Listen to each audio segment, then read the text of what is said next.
saying it is, in order for you to start believing, which is that's the loophole right there. That right there is problem is what holds me. So there have been so many times where like you get what is it? You get a gut feeling about something, or I think about something, and then it becomes, it just becomes, or um Manifestation. it manifests. Yes, it manifests. That's funny Um too. yeah.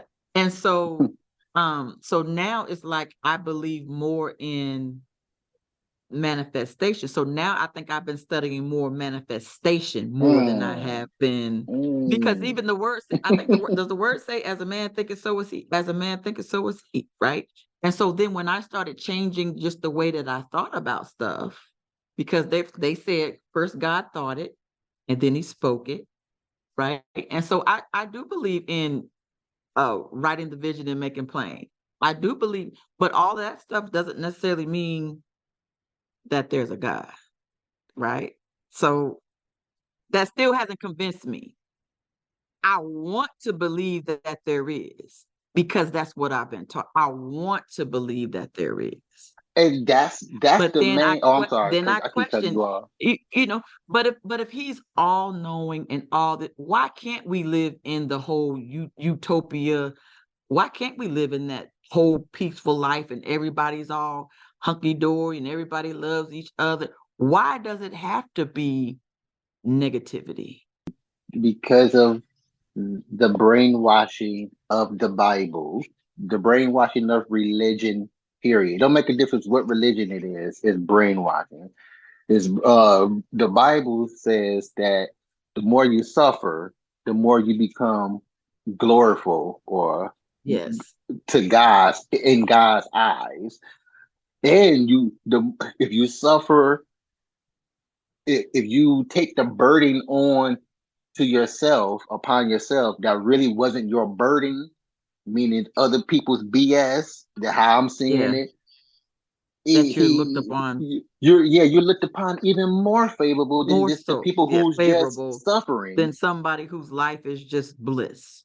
Exactly, and And again, so then, that's part of the self hatred. I think that's the self hatred part of it, because people also don't believe that they're holy enough or um pure enough to even begin to pray to this God that they believe in, but don't understand why they believe in. So again, I feel like to believe in God is to believe in yourself. And here you are self-hating yourself because in your head you have an imagination of the perspective of what you were told growing up about these entities, God, Jesus, and the devil, about these entities.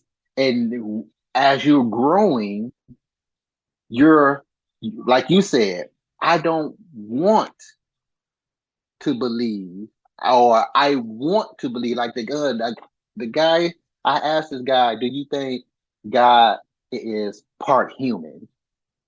Because he has human traits. He has human like traits. First of all, he's emotions is jealous. a human trait. You just leave it at that. Yeah, We can just say emotions, period. Emotions are is a human human traits. trait. That Yes. being said, he told me, no, I don't think God is human because I don't even want to believe that God is human. So that's why you choosing to still use muscle memory as a reason of why you believe as a grown person. You're not taking the time out your life to think why you believe in stuff. Like I think humans just believe in believing in stuff. You're like they don't necessarily believe in anything, but we believe in believing in stuff. If you get what I'm It's saying. I'm a sports person. I love what you're saying. I'm a sports person. So if I believe running a cover four against a team that is throwing the ball is better than running a cover one, that's what I believe. True, but here's all. Here's the thing about believing. You don't have to believe if you did that cover, what you call it, cover four. If you did that, we have to use the 9 out of 10 scale. If you did that cover four 9 out of 10 times and it happens, you don't have to believe. There's no reason to No reason believe to not because you believe. know it's going to Know that happen. it works. You know it works. So you don't have to believe. That's why you believing in God is what it is. You don't know why you believe because you don't know what's there, but you fear not believing so much. And that's You, the brainwashing, is the fear. exactly. Fear is the yeah, fear is your God. Or imagination is the catalyst to why fear is your God. Because again, the book, the Bible has nobody ever meeting God. Nobody ever met God. People spoke according to the book, met God. Moses, none of the prophets met him. Jesus didn't even meet God until after he died. People claim they heard him speak, but nobody still never met God. So for anybody off the streets or anybody that's in my world that's I'm possessing in and walking around, for you to tell me that you met God and you still in the same boat as I, for the most part, then what makes you that much more better than the actual prophets handpicked by God Himself, whom have never met God? What makes you that much more better than Jesus, whom have never met God until after He died? So, and the only prophet that came close to describing what God may actually look like is being shown from other believers, even though they believe that he's a prophet, which is Ezekiel, which described that God is this creature sitting on this throne like thing with a head, torso, and four limbs, the image of a human being. But yet, that same prophet gets shunned by other people who believe that he's a prophet, but yet you don't want to believe this, what he's saying, though. You shun it off as, oh, that's a dream. That's a dream. Okay. So if we can't believe this prophet, why are we believing any other prophet in the book or any other, what you call that, disciple in the book? Why are we believing disciples over prophets? It's because you want Because you to. want to, and because you've been taught to believe. I had started attending this church a couple years through my daughter. My daughter started going to the church, and what attracted me to the church was that it was diverse, right? Because I thought it was stupid that churches are segregated on Sundays. So I didn't like going to a black church. Segregated. What? Like, that concept to Why me is it just didn't make segregated sense to me, any day? Why is it segregated any day, let alone a Sunday? let alone on a Sunday, But you know what I right? came? So that Oh, was sorry. like Go ahead. one I'm of the sorry. things. I'm sorry, my bad. But that was one of the things that led me to shun away from church, because I didn't understand that concept. I was like, so we're Christians and we're like God, but we only gonna go to a black church, and white people only go to a white church. In order to be like God, you will have to ask questions. You will have to gain knowledge.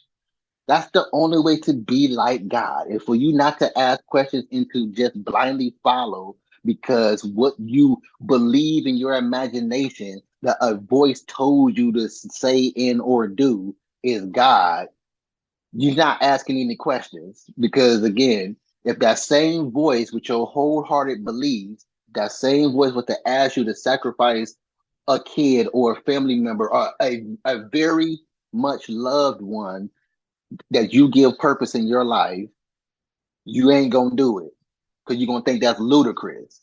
You're gonna think that's And if ludicrous. you're a loving God, why would you even feel like you have to test me? God even said, should I even let Abraham know what I'm about to ask of him?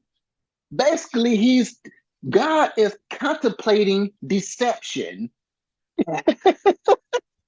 But even the story with when He's he and God, him and contemplating the devil supposedly had the conversation about Job.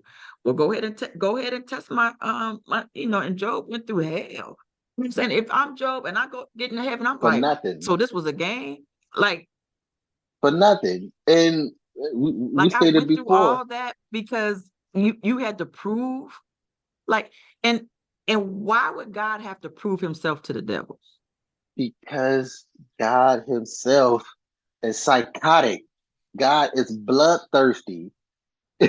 God is God Himself for real. God is a get down or lay down character, and He's extremely bloodthirsty. The devil is extremely scarce in the Bible. He's barely in there at all versus those two things you said, but yet everything gets blamed on this character here. Also, nobody has never seen the devil either. Devil. They never seen the devil either, but yet they already made it up in their head that they hate this nigga. All because of their imagination told them to. So okay, so now the new conspiracy theory is they're coming up with this whole new world order thing. And the new world order is going to be based off of prophecy from Revelation, where an antichrist is going to come in and take over the world. We're going to think he's of God, but he's not going to be of God, and but nobody's not going to be able to recognize that he's the the devil, can, because the can, devil is all, you know, but can we say, he's the master deceiver, where he'll make things look like it's something but it's not. And and then there's another book. There's a series of books, and I can't remember the name of them. And the books, oh, I can't think of the name of it. I hope it comes to me while we're talking. But there was a series of books that I was reading, and in those books, it talked about how God was how the devil was ruling the world, and God was just sitting back, non-existent, not saying anything.